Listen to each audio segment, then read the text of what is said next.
ಯಾವತ್ತೂ ಕೂಡ ಮಂತ್ರಿ ಮಾಡಿ ಅಂತಾನು 6 ಸಲ ಆಗಿದ್ದೀನಿ. ಯಾರನ್ನು ಯಾವತ್ತೂ ನಾನು ಮಂತ್ರಿ ಮಾಡಿ ಅಂತ ಕೇಳೋಕೆ ಹೋಗಿಲ್ಲ. ಇನ್ನು ಖಾತೆನೂ ಕೇಳಲ್ಲ. ಅಲ್ಲ ಸರ್, ಈಗ ಸಮಾಧಾನ ಇದೆಯಾ ಈ ಖಾತೆ? ಆ ಖಾತೆ ಬಗ್ಗೆ ನೀವು ಮಾತಾಡಲೇಬೇಡಿ. ಮೂಡಿಸಬೇಕಾಗಿತ್ತು, ಆದ್ರೆ ಉತ್ತರ ಕರ್ನಾಟಕಕ್ಕೆ ಬಹಳಷ್ಟು ನಿರೀಕ್ಷೆ ಇಟ್ಕೊಂಡಾರೆ ಜನ.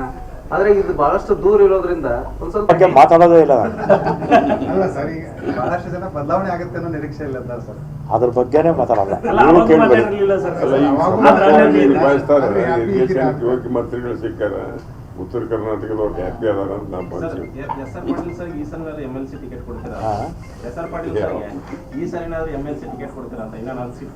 SR ಪಾಟೀಲ್ ಈ ಭಾಗದ ಜನಪ್ರಿಯ ನಾಯಕರು.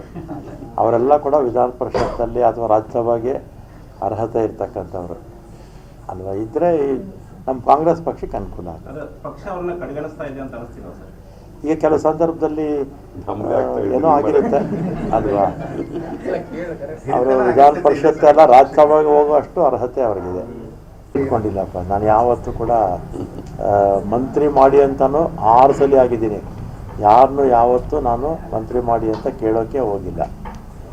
ಇನ್ನು ಖಾತೆನೂ ಕೇಳಲ್ಲ. ಅಲ್ಲ ಸರ್, ಈಗ ಸಮಾಧಾನ ಇದೆಯಾ ಈ ಖಾತೆ? ಆ ಖಾತೆ ಬಗ್ಗೆ ನೀವು ಮಾತಾಡಲೇಬೇಡಿ. ಮೂಡಿಸಬೇಕಾಗಿತ್ತು, ಆದ್ರೆ ಉತ್ತರ ಕರ್ನಾಟಕಕ್ಕೆ ಬಹಳಷ್ಟು ನಿರೀಕ್ಷೆ ಇಟ್ಕೊಂಡಾರೆ ಜನ. ಆದ್ರೆ ಇದು ಬಹಳಷ್ಟು ದೂರ ಇರೋದ್ರಿಂದ ಒಂದ್ ಸ್ವಲ್ಪ ಮಾತಾಡೋದೇ ಇಲ್ಲ. ಅಲ್ಲ ಸರ್, ಈಗ ಬಹಳಷ್ಟು ಜನ ಬದಲಾವಣೆ ಆಗುತ್ತೆ ಅನ್ನೋ ನಿರೀಕ್ಷೆ ಇಲ್ಲ ಸರ್. ಅದ್ರ ಬಗ್ಗೆನೇ ಮಾತಾಡಲ್ಲ. ನೀವು ಕೇಳಬೇಡಿ. ಯೋಗ್ಯ ಮಂತ್ರಿಗಳು ಸಿಕ್ಕಾರ ಉತ್ತರ ಕರ್ನಾಟಕದವ್ರು ಹ್ಯಾಪಿ ಅದಾರ ಅಂತ ನಾವು ಭಾವಿಸ್ತೀವಿ.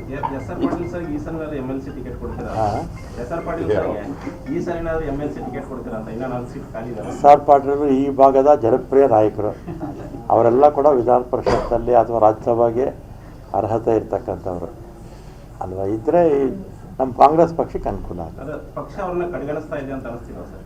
ಈಗ ಕೆಲವು ಸಂದರ್ಭದಲ್ಲಿ ಏನೋ ಆಗಿರುತ್ತೆ ಅಲ್ವಾ. ಅವರು ವಿಧಾನ ಪರಿಷತ್ ಎಲ್ಲ ರಾಜ್ಯಸಭೆಗೆ ಹೋಗುವಷ್ಟು ಅರ್ಹತೆ ಅವ್ರಿಗೆ